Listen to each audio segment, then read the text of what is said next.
پاکستان پر IMF کی وہ report آ گئی ہے جسے سن کر صرف شرمندگی ہی نہیں پورے نظام کی کلی کھل گئی ہے۔ IMF کی تازہ ترین governance and corruption diagnostic report نے واضح کر دیا ہے کہ پاکستان کی معیشت کو صرف مہنگائی، قرضوں اور خسارے نے نہیں بلکہ ریاستی سطح پر پھیلی ہوئی کرپشن اور کمزور قانون سازی نے تباہ کیا ہے۔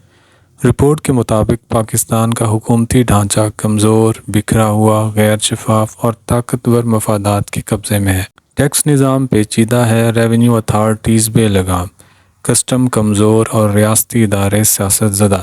نتیجہ، حکومتیں بدلتی ہیں لیکن بدعنوانی ریاست کے DNA میں رچ بس چکی ہے۔